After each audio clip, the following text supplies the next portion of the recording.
Rata Maatskaplike Dienste was vir die afgelope 67 jaar bekend as die Ondersteuningsraad.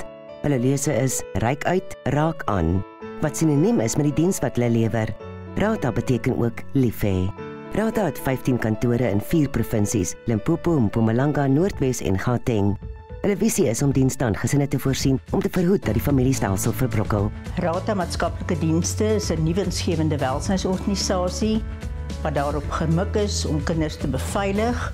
Ons doen dit deur middel van kinderhofondersoeke en waarna ons kinders dan in veilige plekke van bewaring plaas, pleegsorg, kinderhuise, ook nywerheidsskole, wat ook al in die kind se beste belang mag wees. Rata is ook geakkrediteer om aannemings te doen.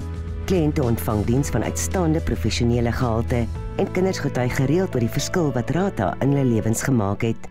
Donateurs kry artikel 18A belastingvrystelling.